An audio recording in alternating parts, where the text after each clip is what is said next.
Bhagavate Vasudevaya. Om Namo Bhagavate Vasudevaya. I bow to the Lord Vasudeva. I bow to him in you. I bow to him in my Guru. I would like to read today from Conversations with Yogananda again. It's the basis of our programs. Saying number or conversation number 117. My Guruji said, when I was in India in 1935, I met a wonderful saint. The two of us together became great friends. Together we sat under a tree, discoursing to many people. Someone placed rupees 200 in my lap, then fled so I wouldn't be able to thank him. Everyone pleaded with me, please don't leave us, remain here. If you'll agree to stay, we'll build you a hermitage. I could have remained in that setting very happily, but I thought of you all, the potential saints in America, and I knew I had to come back. The next time I am born in a human body, however, I will spend many years wandering blissfully by the Ganges. The Master told us he would in fact be reborn after another 200 years. He would live for a time the life of a wandering sadhu. Then he would gather his disciples around him and withdraw like Babaji to the Himalayas. It's very interesting to contemplate the life of my Guru, because it was not the life of one who is seeking, but one who is found. Not one who is hoping still to attain final freedom, but who attained it long, long ago. He is one of a handful of great masters who come to this world again and again for the sake of the salvation of souls, but also of the planet. It's, you see, when you reach a certain level where you've overcome and finished your own karma, normally a soul just elects to merge back into God. But a few great souls, and they're great for our purposes, of course, but I want to make clear that there's no great, greater, or greatest in God. They're all the same. No one can be greater than the one with the infinite. Still, those who do come back, they're great for us, because without them, where would this poor, dark, weeping planet be? They keep that one little desire, as my Guru explained it to me, to help people. And with that, that brings them back here again and again. They have no other purpose. When I hear some of my Guru's disciples speak about how Master was a stern disciplinarian and so on, he wasn't stern. He came here to help us. And yes, sometimes for our good, he could be stern. But that's altogether different. It wasn't as if he was expressing personal displeasure or dissatisfaction. He didn't have it. He was the friend to everybody. And if he was stern sometimes, it was usually a sign that he wanted to help that person more. But this coming back again and again, I have thought what a heroic role he had. It was not the life of an ordinary saint living in a quiet, calm ashram by the Ganges. He had to go to a very materialistic country, America. It's also a very spiritual country, which is what attracted him there, which is why so many Swamis and other spiritual teachers have gone to America, not for the money, some do, but many go because they feel that there is a hunger there. You know, America, North America, United States of America, was founded on the principle, with the desire for spiritual freedom. The Pilgrim Fathers came to America in order to be freed from persecution so that they could pursue religion according to their own conscience. So yes, there was that. And in fact, when I was living here in India and it was necessary for me to go back to America, it was a pain. Until somebody came here from Oakland, California, and visited the house where I was staying. And she was so sweet and devotional that it reminded me of the sweetness there. It's altogether different from what you read in the Washington Post or the New York Times. There is a sort of substructure there that is not represented by the intelligentsia, but of real devotion. And of course it was that which drew my guru. But at the same time, there is that other aspect of it. It's sort of a layer of worldliness and sophistication and having to prove it. And whatever you're saying, you have to sort of back up with facts. It's okay, but it's a bit much sometimes.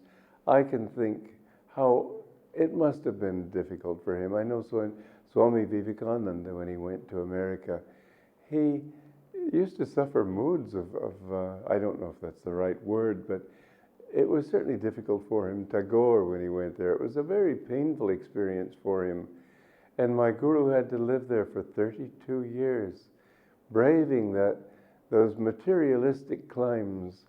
Certainly, when a master like that comes into the world to do God's will, he doesn't come into an easy life because he's there to change things. He sets the tone for great sweeping changes in civilization. This has been his destiny in past lives, and he's not the only one, but there are others too who have that purpose.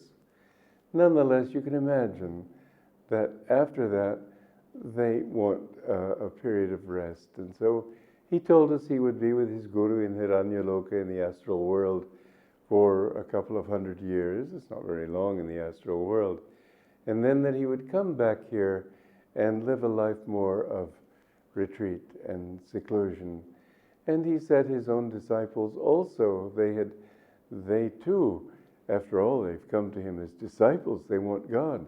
So naturally they're drawn to the hermit's life. I remember I said to him in 29 Palms, after I'd been alone in the desert for a while, how I'd always wanted to live that way. He said, that's because you've done it before. He said, most of those who are with me have been hermits many times. So we live that way for a while, then we have to come out. The divine play is quite extraordinary. It's really a fascinating adventure.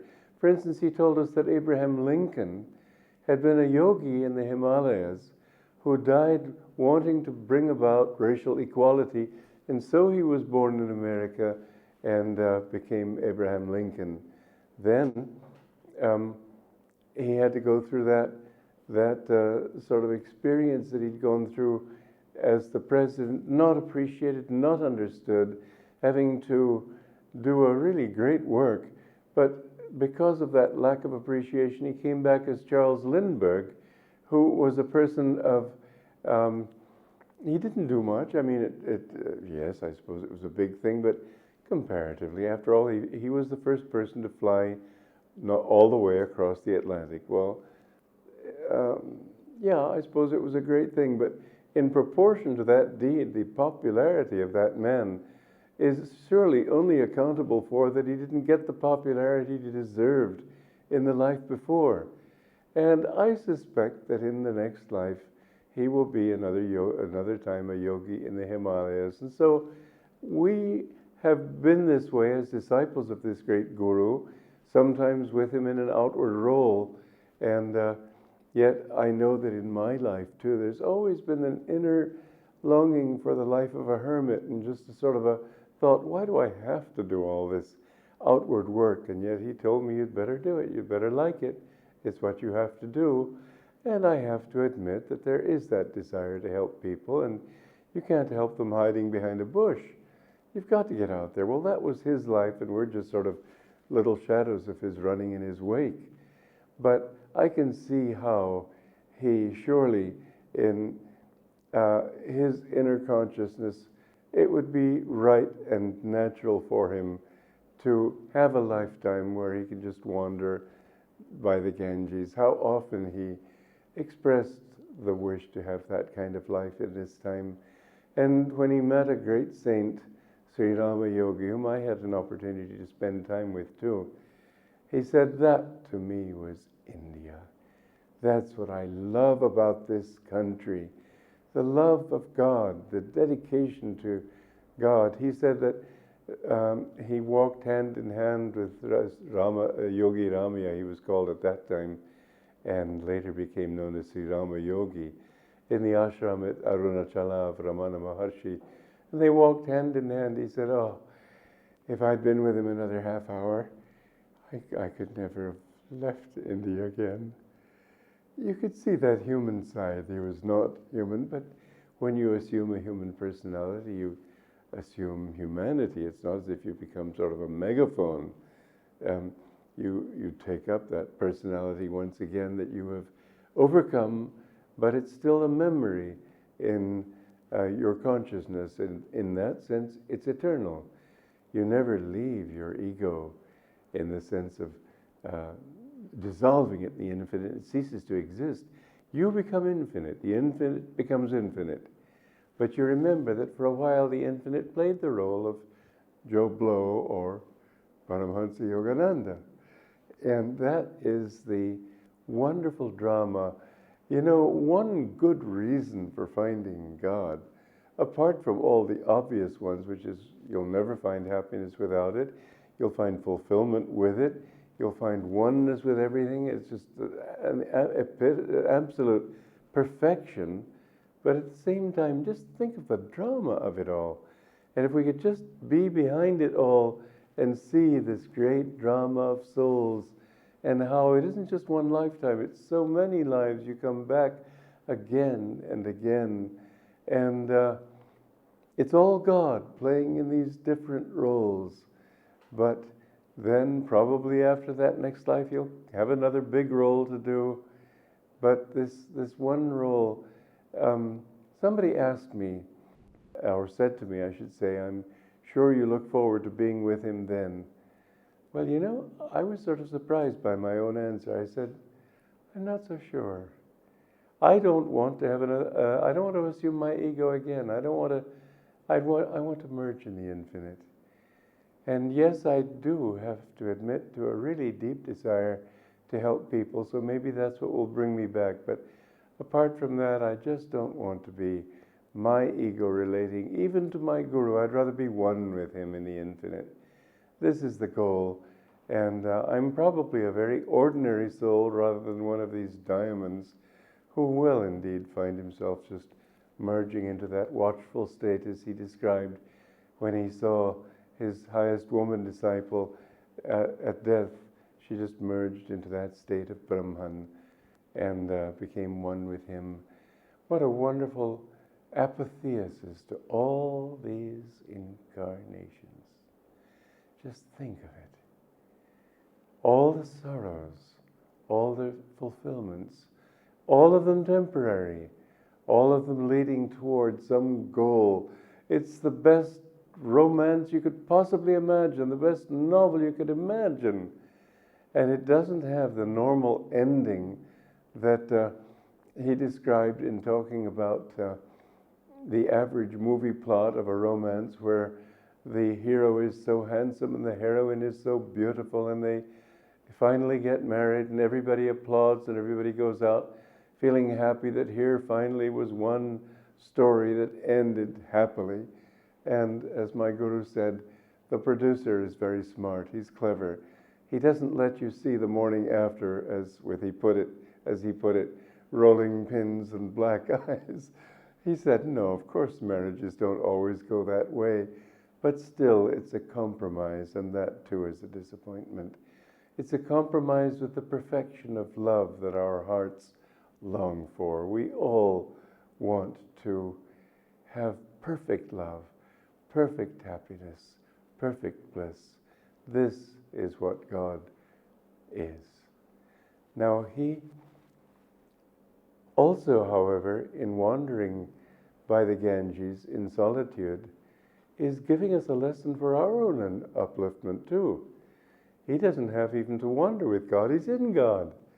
But that thought that you don't need more than just to wander hand in hand with God everywhere, to be able to have that blissful thought of being his child and not having to be important.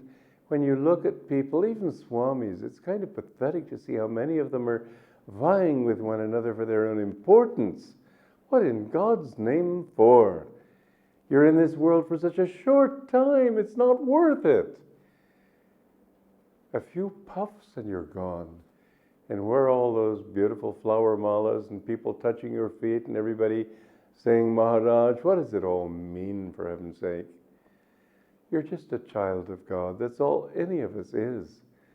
And so when you think of him wandering in sweet simplicity and innocence from village to village, I remember a beautiful story about Ananda Ma. She was wandering and she sat down outside a village under a tree. It was hot and maybe she wanted to rest a little bit. Somebody stopped, talked to her for a little bit, hastened to the village, brought others. They hastened, brought others. By the end of the day, there was a crowd of people around her. They didn't know who she was, but they just liked being with her. Isn't that the wonderful way to teach? That my Guru, when he will wander by the Ganges, will be teaching in that way. It doesn't have to be this great lecture, this huge organization, which is as much a misfortune and a curse and a burden as it is a blessing. I've always thought of organizations as a necessary evil. There's a great difference between religious organizations and spirituality. Ultimately, that's what it's all about. It's not the organizations. It's you and God and your Guru.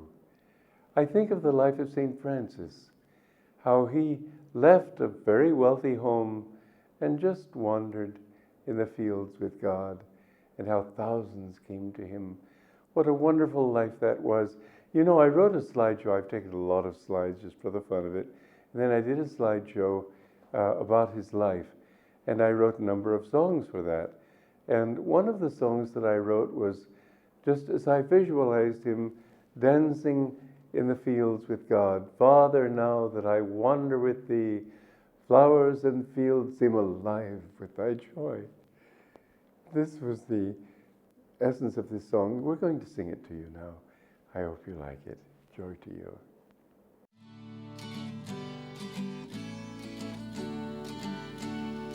Father, now that I wander with thee, flowers and fields seem alive with thy joy. All that I own to thee I give, and now I sing in thy love I am free. Father, now that I dance in thy name, birds and animals share in my song. All my sorrows, all my merriment, join in music to set hearts aflame. Father, now that I wander with thee, flowers and fields seem alive with thy joy. All that I own to thee I give, and now I sing in thy love I am free. Father, now that I dance in thy name, birds and animals share in my song. All my sorrows, all my merriment, join in music to set hearts aflame. All my sorrows, all my merriment, join in music to set hearts aflame.